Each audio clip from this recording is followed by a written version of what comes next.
O temor do Senhor é o princípio da sabedoria. O temor do Senhor leva a gente a ter prudência. É princípio de sabedoria. E tem gente que não tem o temor de Deus. Tem gente que desafia a palavra de Deus. Tem gente que faz pouco caso de Deus e da sua palavra, não manifesta o temor do Senhor. E o que acontece? Quebram a cara. O livro de Eclesiastes, por sua vez, diz que o temor do Senhor é o dever de todo ser humano, porque todo ser humano foi criado por Deus. E você vai prestar contas a Ele, goste ou não. Leva a sério a Deus. Não tomarás o nome do Senhor teu Deus em vão, porque Deus não tem por inocente aquele que ousa tomar o seu nome em vão. Deus se manifesta a Moisés numa sarça ardente, e de repente a voz de Deus diz a Moisés: tira a sandália dos teus pés, porque o lugar onde você está pisando é santo. A ideia da reverência, a ideia do temor aqui, muito séria. Então a gente pode de cara entender temor de Deus, é um respeito, uma reverência, e inclusive um medo das consequências de não andar nos caminhos de Deus, de bater de frente com Ele, de ousar desafiá-lo, ou de não dar atenção para Ele. Todos os mandamentos de Deus e tudo que Deus quer para nós é benéfico. O que Deus queria com Moisés era a libertação do povo. E todo aquele que teme ao Senhor é abençoado, porque a bênção está no Senhor.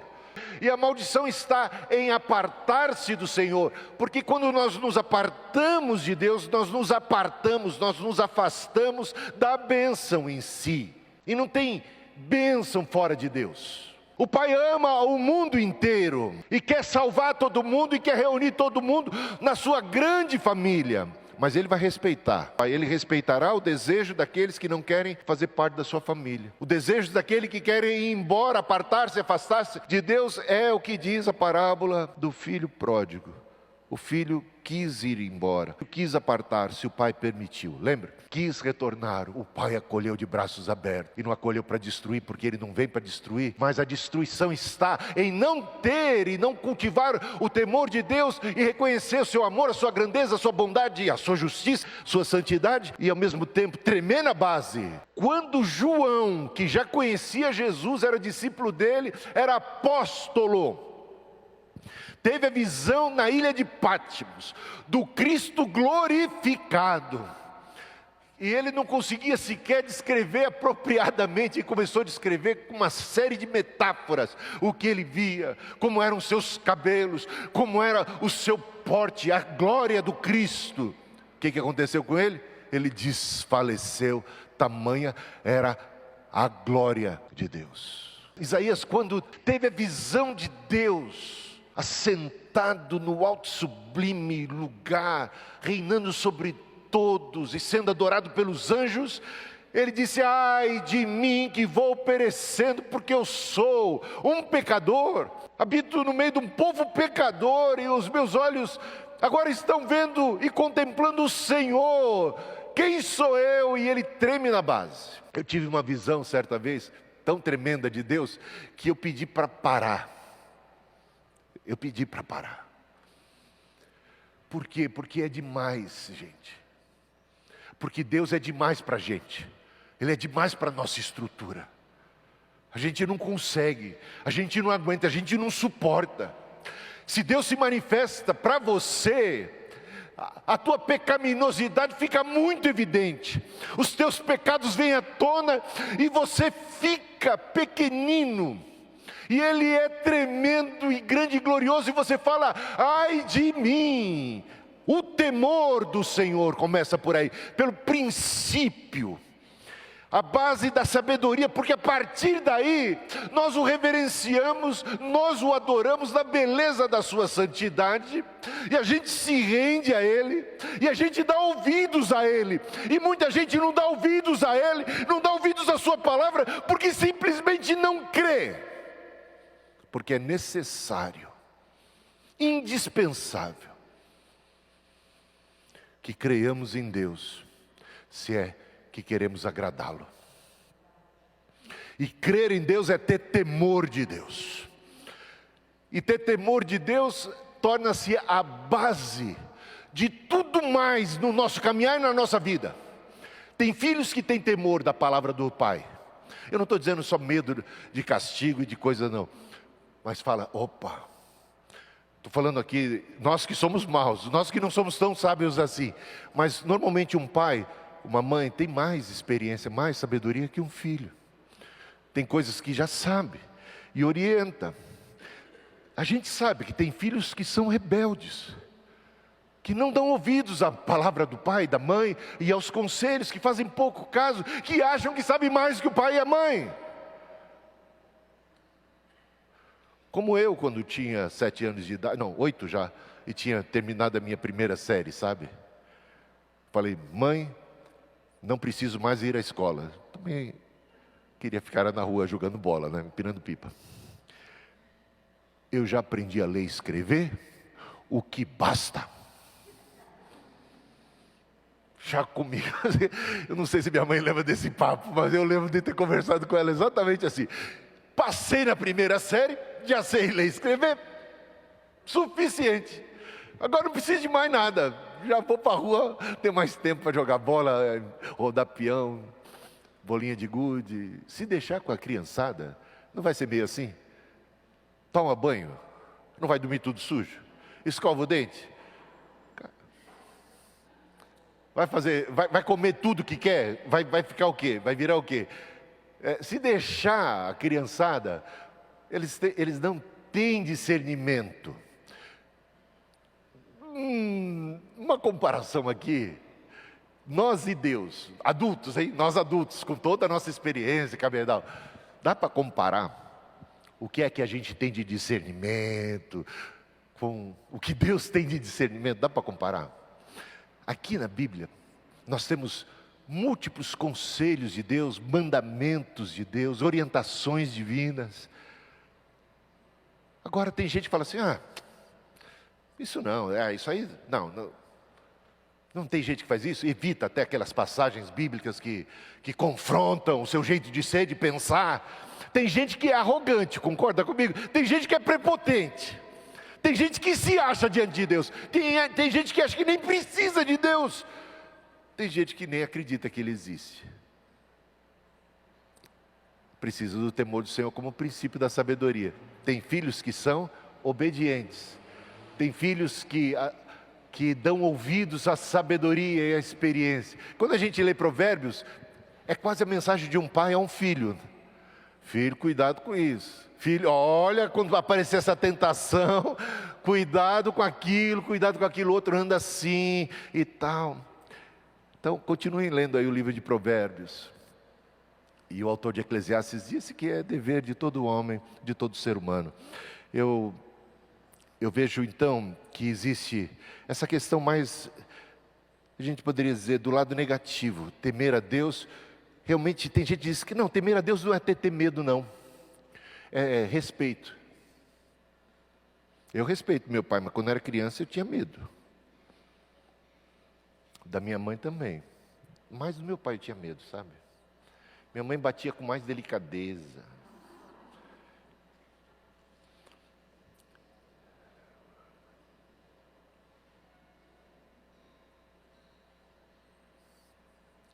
Acho que acontece com muitos filhos de crentes, com quem nasce na família de Deus, que é um privilégio tremendo, privilégio sem igual. Mas tem crianças e adolescentes e jovens que cresceram na igreja, no contexto. Sabe o que aconteceu com eles? Muitos ficaram acostumados com a Bíblia, acostumados com o culto, acostumados com a escola dominical, e perderam a reverência. Desenvolveram uma certa intimidade. E aí eu me lembro de um tal de Uzá, filho de Abinadab, sacerdote. Por 20 anos a Arca da Aliança, que tinha sido ali recuperada lá dos filisteus, que ainda não tinha sido encaminhada para a capital, para Jerusalém, ficou na casa de Abinadab. E Uzá era criança, filho de Abinadab. Uzá vai ser um dia sacerdote, porque está na família sacerdotal. E ele cresceu com a arca da aliança na casa dele. Ele olhava para a arca frequentemente, ele brincava em frente da arca, ele pecava em frente da arca, como toda criança peca. E não pegava nada.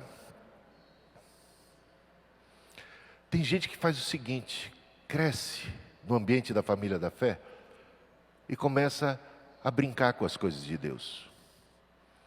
Começa a pecar e vê que nada acontece. Pequei e não fui fulminado. Pequei e não pegou nada. Zoei, e nada. Um dia, o Uzá já está grande, já é sacerdote. E a arca da aliança estava sendo conduzida para Jerusalém. O rei Davi estava lá, no comando, de uma grande procissão alegre e festiva, levando a arca para Jerusalém. E a arca da aliança representava a presença de Deus, a glória de Deus aqui na terra. Aí, o Uzá teve o privilégio, por ter sido filho ali como que do sumo sacerdote, do Abinadab, eu não sei se existia esse termo naquela época, provavelmente não, mas um sacerdote importante, Abinadab, ele teve a honra de carregar junto com seu irmão a arca da aliança, com um carro de bois. Tem um mandamento que diz que não é para tocar na arca da aliança, na Bíblia, e ele conhecia muito bem esse mandamento. Mas ele e a arca da aliança eram assim, muito chegados já. Olha o perigo. Eu e a arca, eu e Deus. Eu me preocupo muito com as pessoas. Olha, eu não quero aqui encrencar à toa, tá? Que chama Deus de você, eu acho estranho. Eu não sou chegado a essas modernidades. O cara lá de cima, né? O cara lá de cima.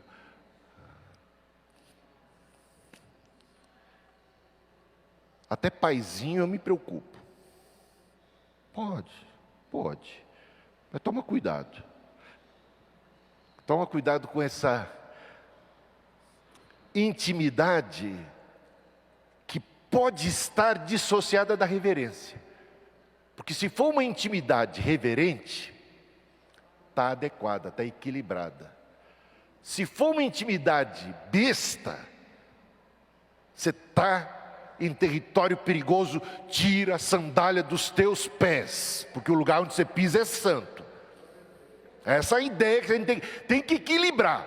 O tal do Uzá, quando os bois tropeçaram, a arca escorregou, começou a escorregar, ele falou assim: eu posso pôr a mão na arca, porque eu e a arca, eu desconsidero o mandamento. Segurou a arca. E Deus se manifestou e disse, na verdade, não lembro direito quais foram as palavras, mas a ira de Deus se manifestou contra Uzá, e ele foi fulminado, ele morreu ali. O rei Davi, um homem segundo o coração de Deus, diz lá o texto, tremeu na base, morreu de medo de Deus, e parou a procissão, perguntou quem era a pessoa mais digna que havia naquela localidade onde a arca tinha parado. Tinha um tal de Obed-Edom. A arca da aliança vai parar na casa desse senhor, que era também sacerdote, mas que tinha o temor de Deus. E por 3 meses a arca ficou na casa de Obed-Edom, e diz que aquela casa foi tremendamente abençoada. O temor de Deus, a bênção de Deus. A arca traz bênção e maldição. A presença de Deus é sempre, digamos assim, ela divide. É para o teu bem, é para a tua salvação, ou é para o teu mal, é para a tua condenação.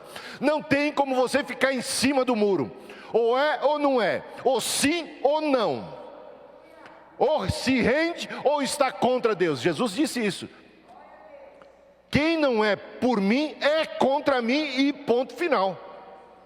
Não tem meio termo, não dá para ficar. E a gente indo para o Novo Testamento, a gente lembra de Ananias e Safira, que mentiam, que queriam se dar bem, queriam se destacar na congregação e diziam: olha, vendemos por tanto, está aqui, a nossa oferta é tanto, correspondente a tanto, quando era de fato uma mentira, só para eles estarem assim, se destacando. E o que aconteceu com eles? Foram fulminados. Isso nos dias do Novo Testamento acontece também? Tem gente que diz que Deus está adocicado no Novo Testamento. Domesticaram a Deus. Eles falam: o Deus do Antigo Testamento era bravo. O do Novo é domesticado. O do Novo é convertido. No Novo Testamento está... Gente, começa o livro de Atos, começa a igreja e nós temos Deus julgando. E o apóstolo Paulo, capítulo 11 de 1 Coríntios, diz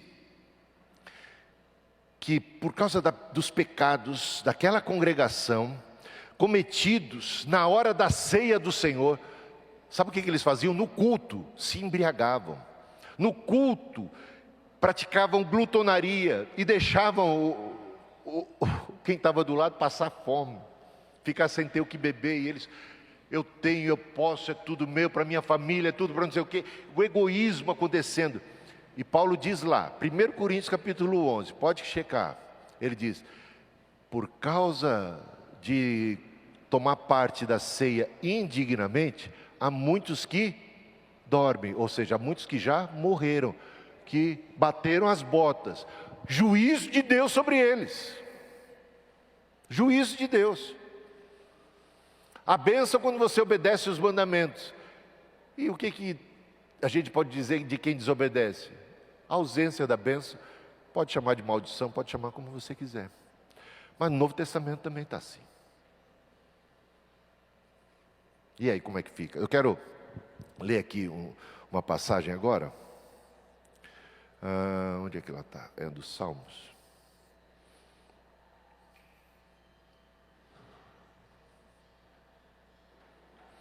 Salmos 25, 14. Eu acho muito bacana esse aqui, ó.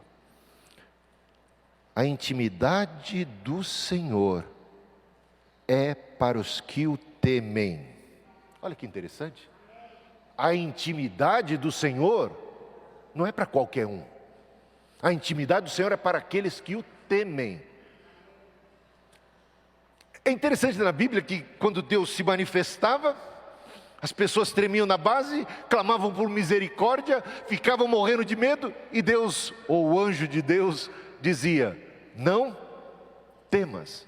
Quando o anjo Gabriel manifestou-se a José, ou a Zacarias, ou a Maria, a palavra não temas, ou aos pastores, os anjos se manifestaram: não temas. Então, quando a gente tem o temor de Deus, olha que interessante, para aqueles que têm o devido temor a Deus, a palavra de Deus é: não temas. Não temas. Eu não estou contra você, eu estou a favor de você. Mas eu sou pecador. Eu te purifico. Eu pego brasa do altar, ordeno aos anjos e você vai ser purificado. Eu te coloco numa condição adequada diante de mim. Eu te salvo, eu te redimo, eu te ergo. Eu me aproximo de você e eu te abraço, eu te acolho, eu te cubro de beijos. Eu não te chamo mais de servo, eu te chamo de amigo, eu te chamo de filho. A intimidade do Senhor é para aqueles que o temem. Mas e para os que não temem? Melhor começar a temer. Novo Testamento, livro de Hebreus. Horrenda coisa é cair nas mãos do Deus vivo. Horrenda coisa é cair nas mãos do Deus vivo. Para os que não temem a Deus, quer continuar vivendo do seu jeito? Quer continuar vivendo conforme você pensa? Não dá, você não vai dar valor à palavra de Deus, você não vai se guiar pelos seus mandamentos, pelas suas orientações, você vai desprezar. Você vai, como o autor, o Provérbios diz, né? Provérbios 3, se não me engano, 3, 5. Confia no Senhor de todo o teu coração. Não se estribes no teu próprio entendimento. Você vai se estribar no seu próprio entendimento ou vai crer, temer e confiar em Deus de todo o coração? Vai dar ouvidos à sua palavra. Essa outra passagem, Deuteronômio 10, versículos 12 e 13, que inclusive eu cito naquele pequeno vídeo que fiz. Agora, pois, ó Israel, o que o Senhor teu Deus pede de ti, o que Deus está pedindo de você hoje aqui, agora e sempre? O que Deus espera de você? A primeira coisa, o temor. Tema a Deus. O que Deus espera de você é que você tema a Ele, em primeiro lugar. São 5 mandamentos. O primeiro, temer a Deus. O segundo, andar nos seus caminhos. O terceiro, amar a Deus. O quarto, servir a Deus. E o quinto, guardar os seus mandamentos. Repare que temer a Deus encabeça todos esses 5 mandamentos, que são expressões mais profundas do que Deus deseja de cada criatura sua, de cada ser humano. E ela é a base, é o princípio da sabedoria, é a base daquilo que mais vem acompanhando. Se segue ao temor. Quem teme a Deus anda assim em seus caminhos. Quem não teme, despreza e anda no próprio caminho. Quem teme a Deus, ama a Deus. Quem teme a Deus, serve a Deus. E quem teme a Deus, guarda os seus mandamentos. E assim, a gente poderia seguir aqui, eu vou para os finalmente. Jesus Cristo falando, né? Vamos para a palavra de Jesus, Mateus 10, 28. Não temais os que matam o corpo e não podem matar a alma. Normalmente, nós seres humanos tememos os ladrões, os assassinos, os malfeitores. Concorda comigo? Jesus diz, não temam a esses. Quem é filho de Deus deve ter prudência, mas não deve ter temor, sem paranoia. Temei antes aquele que pode fazer perecer no inferno tanto a alma como o corpo. De quem que ele está falando agora? Quem é? O justo juiz de todos. A este devemos temor, porque todos havemos de comparecer diante do tribunal de Cristo. Bom, e então, para terminar, tem uma frase em Atos, uma descrição da igreja. Esse é o lado mais positivo do temor, tá? Atos 9:31. Toda a igreja na Judéia, Galiléia e Samaria estava em paz e andando no temor do Senhor. Estava em paz, andando no temor do Senhor. Quem anda no temor do Senhor não está com medo de Deus. Quem anda no temor do Senhor tem paz, alegria. O fruto do Espírito é medo? Não. O fruto do Espírito é amor, alegria, paz, mansidão, domínio próprio, temperança. Fruto do Espírito. Quem teme a Deus, dá ouvidos à sua palavra, recebe dele a voz que diz, não temas. O véu do templo é rasgado, você tem acesso e você passa a ter intimidade, porque a intimidade do Senhor é para aqueles que o temem. Você se sente amado e o amor de Deus, e você passa a amá-lo porque Ele te amou. E aí, o que diz a Bíblia? O amor lança fora o temor. Aí você descobre que nenhuma condenação há para os que estão em Cristo Jesus.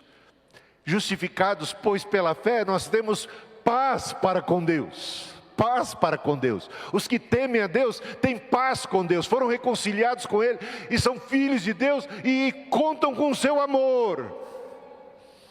Contam com o seu cuidado, com a intimidade e chamam pelo Espírito a Deus de Pai. E até podem chamar de papai com a devida reverência. E o temor com a base de tudo isso.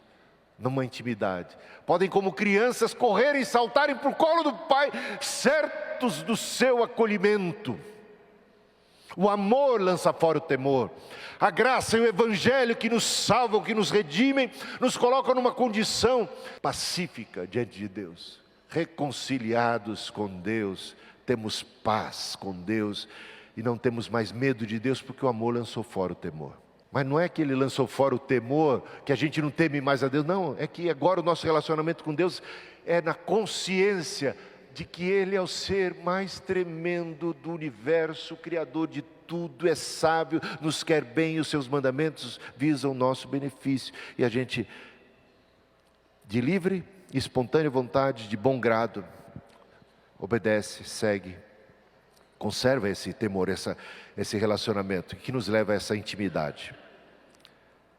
As misericórdias do Senhor vão de geração em geração sobre os que o temem. Conta com a misericórdia de Deus. E por fim, Deuteronômio 5:29. Quem dera eles sempre tivessem tal coração, e sempre me temessem, e guardassem todos os meus mandamentos. Quem dera fosse isso uma realidade na vida do povo de Deus, de cada um. Quem dera eles sempre tivessem tal coração, e sempre me temessem, e guardassem todos os meus mandamentos. Assim, tudo iria bem com eles e com seus filhos. Olha a bênção aí, as misericórdias do Senhor sobre os que o temem. Você quer bênção para os seus filhos? Tema a Deus, guarda os seus mandamentos, anda nos seus caminhos, ama a Deus, sirva a Deus. Voltando lá para o texto de Deuteronômio, né? Que Deus pede de ti, que temas a Deus, que ande em seus caminhos, que ame a Deus, que você sirva a Deus e que você guarde os seus mandamentos. Ah, quem dera você fizesse tudo isso na base do temor do Senhor e conservasse esse temor. Assim tudo irá bem com você e com seus filhos. No mundo tereis aflições, mas tem de bom ânimo. Eu venci o mundo, eu estou com você. Nada pode separar do amor de Deus que está em Cristo Jesus. Todas as coisas começam então a cooperar para o bem daqueles que amam a Deus, que temem a Deus, que servem a Deus, que guardam os seus mandamentos. Aquele que tem os meus mandamentos e os guarda, esse é o que me ama.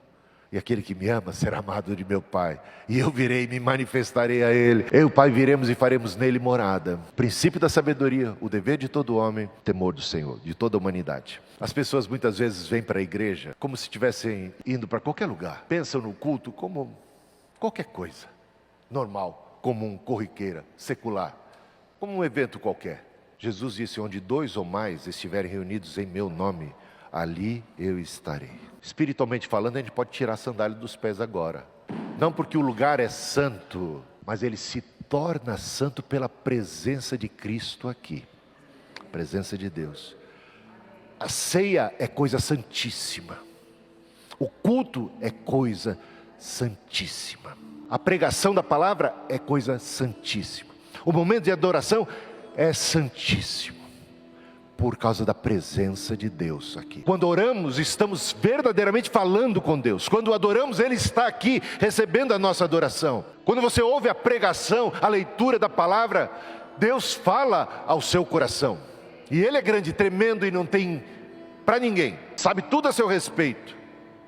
Mas te ama e tem misericórdia de você. E diante dEle, às vezes a gente diz, ai de mim que vou perecendo. E a misericórdia dele se manifesta e a comunhão plena, porque tudo que Deus mais deseja, veja, se vocês temessem sempre a minha pessoa, tudo iria bem com vocês e com seus filhos. O que Deus quer é que tudo corra bem com você e com seus filhos, e Ele sabe que não pode correr bem a parte dele, a parte do temor. E não tem relacionamento com Deus se não for via temor.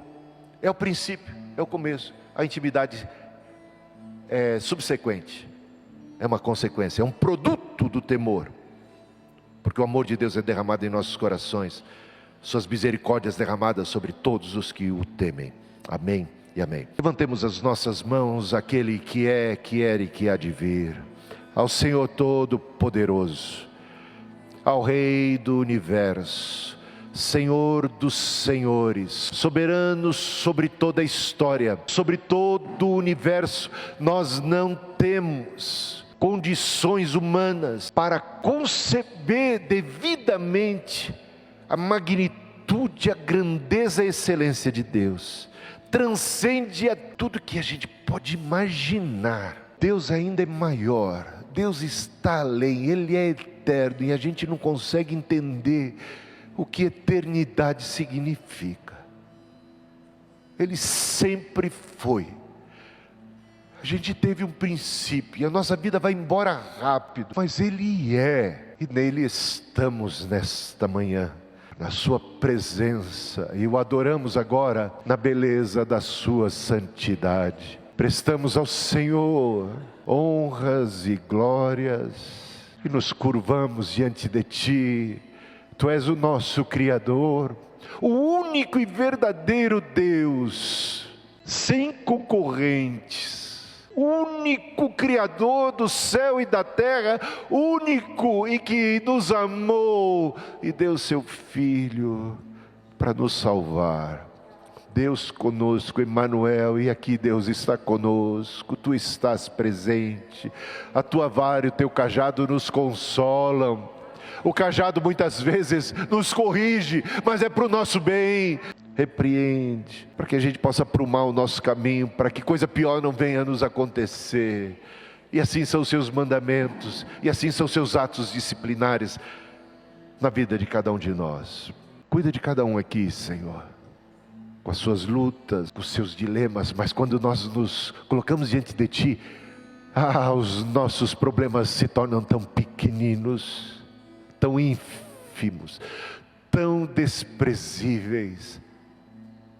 O Senhor tem o universo inteiro em suas mãos, na palma de uma de suas mãos, o universo inteiro, o planeta Terra. Então, o que podemos dizer?